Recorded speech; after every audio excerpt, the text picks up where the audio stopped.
السلام علیکم ورحمۃ اللہ وبرکاتہ۔ ایم بابو تنولی اسلامک اسٹوڈیو سے آپ کے سامنے حاضر ہے ایم بابو تنولی ڈھیر ساری دعائیں لے کر۔ آئیے ہم سب مل کر سب سے پہلے آقا دو جہاں صلی اللہ علیہ وسلم کی ذات بابرکات پر درود شریف پڑھتے ہیں۔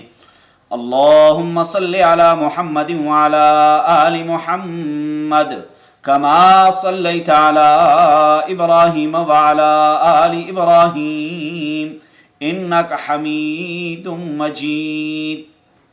ایم بابو تنولی اسلامک اسٹوڈیو سے اپنے دیکھنے سننے چاہنے والوں کے لیے روزانہ کی بنیاد پر جدید اور نئے مسائل لے کر بندہ حاضر ہوتا ہے۔ آپ تک پہنچانا میرا حق ہے، دوسروں تک پہنچانا آپ کا فرض بنتا ہے۔ آج میں آپ کے لیے انتہائی ضروری اور اہم مسئلہ بلکہ ایک حدیث لے کر آیا ہوں کہ آپ علیہ السلام سے صحابہ اکرام نے یہ حدیث نقل کی ہے۔ بہت ہی اہم اور ضروری آپ اس بات کو سمجھیں۔ جن گھروں میں چھوٹے بچے ہیں وہ لوگ تو اس کو ضرور سنیں اور آخر تک ویڈیو کو دیکھیں۔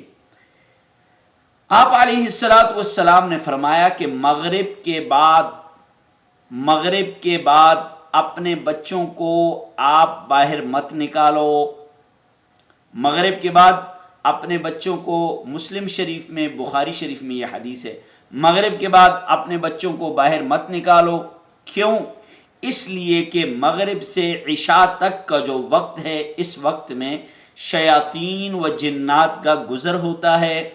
مغرب کے بعد اپنے بچوں کو باہر مت نکالو اس لیے کہ اس وقت شیاطین و جنات کا گزر ہوتا ہے، اور چونکہ بچے اکثر و بیشتر ناپاکی کی حالت میں ہوتے ہیں، گندے ہوتے ہیں، یعنی پیشاب و بول و براز سے ہوتے ہیں، تو اس صورت میں ان کے اوپر جنات و شیاطین کا اثر زیادہ ہونے کا چانس ہوتا ہے، زیادہ چانس ہوتے ہیں۔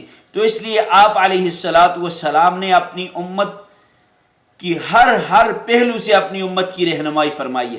آپ دیکھیں کہ آج سے کئی صدیاں پہلے آپ علیہ السلام نے اپنی امت کی رہنمائی فرمائی کہ آپ اپنے بچوں کو مغرب سے لے کر عشاء تک، یعنی کچھ رات گزر جائے، حدیث کے الفاظ یہ ہیں فحمت العشاء، کہ عشاء تک جو ہے نا، عشاء کا وقت شروع ہونے تک آپ بچوں کو باہر نہ نکلنے دیں، باہر درختوں کے نیچے نہ لے کر جائیں۔